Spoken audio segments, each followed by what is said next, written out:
Prescription burning is used to improve the balance between woody and herbaceous species plants in many ecosystems. The Whitmire Research Burn was designed to address persistent questions about the impacts of cool and warm season burning. Today we join Dr. Gerald Gottfried, a team of researchers and firefighters on the first day of the burn. My name is Jerry Gottfried, and I'm with the Rocky Mountain Research Station of the Forest Service. Our mission is basically to support efforts in the southwestern borderlands, Arizona and New Mexico, to try to provide a scientific basis for sound land management, to try to improve and sustain the lands that we're dealing with.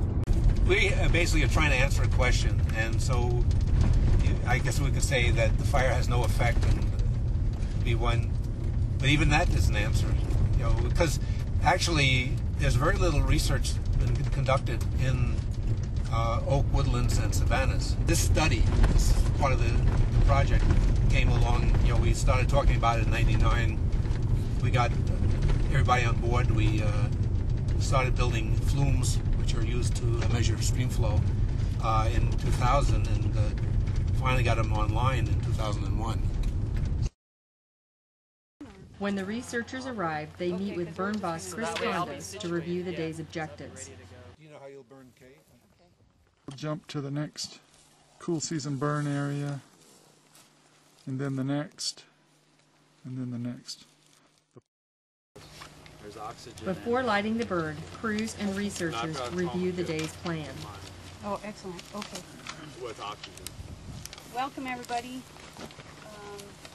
It's going to take a little longer, but I want to do an introduction, so there's a lot of people that don't know each other here, and we've got a lot of moving parts. The researchers are having us burn in cool season and warm season to see the effects of that kind of fire behavior, and they have other things they're doing too, and I think we probably, if you want to know more about it, you can talk to them about it. We want to try as hard as we can to keep everything in the plot boundaries, because when I go on, if you look at your maps, we're doing the purple boundary units today. Those smaller black lines are the control units that we don't want any fire in.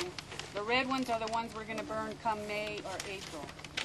And I think we should be able to hold them in those boundaries. And this is where we get fatalities and incidents. And so I want you all to really remember what fuel type you're in. And there's a lot of fuel.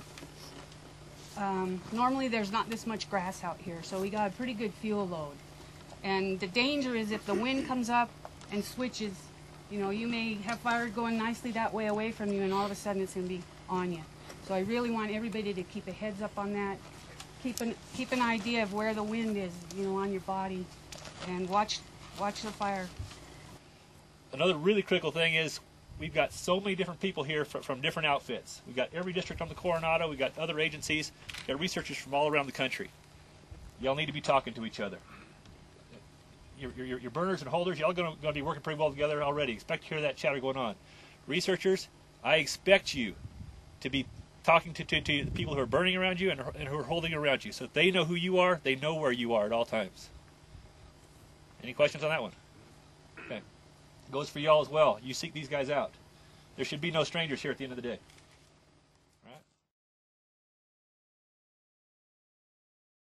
When the flame goes by, it'll burn the string up to a certain height, and we know what the length of the string is, and so we'll see what the flame length is by determining, what before and after.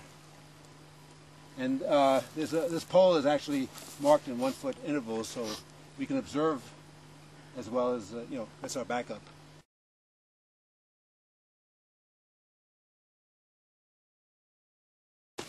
The idea is that they melt temperatures, so we can see, what's melted, what isn't, and figure out how hot the fire was at this point.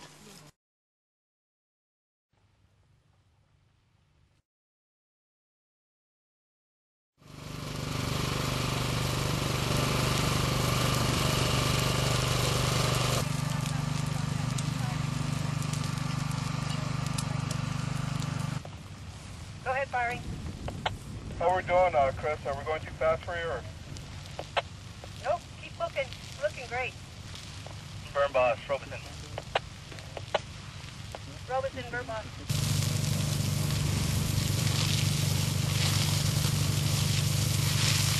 I don't know if you have a visual of engine 11 right here. Yeah, I can see them. I can see your burner too.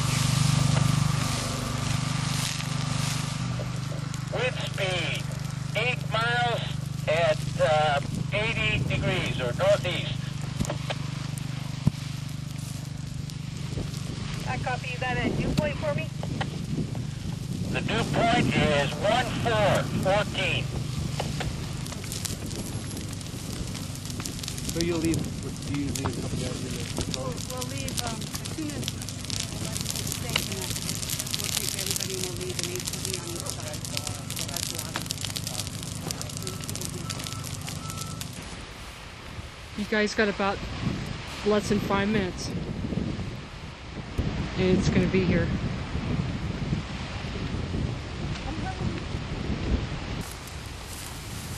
Yeah, I copied Larry, but we're still not at that corner yet that we're supposed to turn.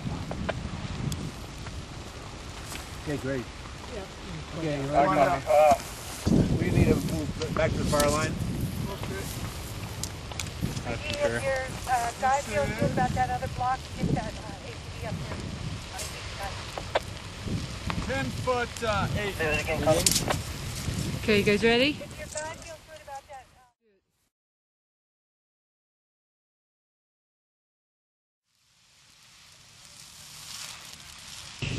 This is the first watershed study put in by the Rocky Mountain Station in the Southwest just to examine the effects of prescribed fire. There were a lot of watershed studies done back in the 50s, 60s, and 70s, but none of them dealt with fire. It's the first watershed study in oak savanna, because none of the others before been chaparral types of ponderosa or mixed conifer. Of course, this type covers a good deal of the Coronado National Forest, and so that's why it's important. All the NEPA people are hungry to get a hold of it. So that's another reason for doing the research. 2 plots have been burned, and that is all they will do today. The burn boss leads the group in an after-action review focusing on the day's activities. And I think everything went as planned, really. From my view, you know, it got a little crazy there for a while, but you guys did such an outstanding job with your communication, and you know, I think that's why you were able to catch that. And why did that happen? I think we came over and we didn't realize soon enough that, you know, these fields were different than those fields. The RH was the same when we started as when we ended on the other one. But then the RH, I don't know if you guys heard that weather, it dropped 8 degrees in a half hour there. And I think that's what we were dealing with also.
Well, it looks good, and I really appreciate it. This is what we had in our mind's eye when we started laying out the plans, and it's because of your fine work that it's become a reality today. And I was, as a non-fire person, I was really impressed how smoothly everything went. You know, it just seemed everything clicked, and when we had a little blow up, you know, everybody was on it, and it was manageable right away. So I think that I thank you again, and I'm really impressed by the work.